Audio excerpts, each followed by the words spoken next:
श्री स्वामी समर्थ. श्री स्वामी चरित्र सारामृत अध्याय 3. श्री गणेशाय नमः. धन्य धन्य ती हे जगती, स्वामी चरणी त्याची भक्ती, त्याची नाही पुनरुक्ती. पद पावल्य केवल्य निर्विध कारणे, स्वामी मूर्ती लोक चमत्कार दाविती. नाना काही वर्ष करुणी वस्ती, मंगळ वेळे सोडिले मोळा माझी वास्तव करीत. आप्पा डोळे झाले भक्त, तेथेच साकल वृत्त. अल्पमती केबी वर्णू सर्व घेऊ स्वामीसी, डोळे जाता अक्कलकोटासी. अर्धमार्गावरुनी डवळासी, मागे परतणे भाग पडे. डोळे गेले परतुनी, स्वामी चालले उठुनी. वाहत वर्जले सेवकांनी, परी न मानले त्या. तेथुनिया निघाले अक्कलकोटा प्रति आले. ग्रामद्वारी बसले ऐतिहास स्वच्छेने. तेथे एक अवधी होता, तो करी त्यांची थट्टा. परी काही चमत्कार पाहता महासिद्ध समजला. पूर्ण स्तव निश्चिती, आले चोळप्पाच्या ग्रहपती. स्वामीसी जाणून ईश्वरमूर्ती. चोळप्पा करी अंधार यगोयागधिक काही, चोळप्पाने केला नाही परी भक्तिस्तव पाही.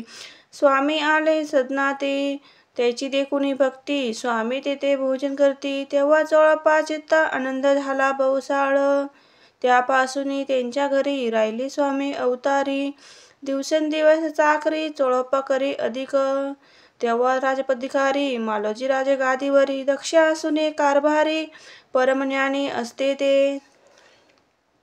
चोळप्पाच्या ग्रहाप्रती आले कोणी ऐकत येती, लोक चमत्कार दाविती.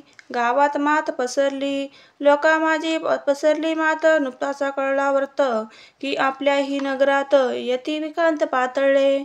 वार्ता ऐसी ऐकून राव बोलले काय वाणी, गावात येती येऊनी फार दिवस झाले. परी अमसत पाही अजवर झाली नाही, आता जाऊनी लवलाही भेटू तया यतिवर्य. परी ते केवळ अंतर्ज्ञानी, ऐसी वार्ता ऐकली कानी. हे सत्य तरी येऊनी आत्ता देतो दर्शना. राव मुखातून वाणी निघाली, तोच यतिमूर्ती पुढे ठेली. सकळ सभा चकित झाली, मतली गुंतली रायाची. खुन पडली अंतरी, स्वामी केवळ अवतारी. अभक्ती पळून गेली दुरी, चरणी भक्ती जडली ते. सकळ सभा आनंदली, समस्त पावले वंदली. षोडशोपचारे पुंजिली, स्वामी मूर्ती नुप्तराया. इथे श्री स्वामी चरित्र सारामृतम. नाना प्रकृती कथा समतम.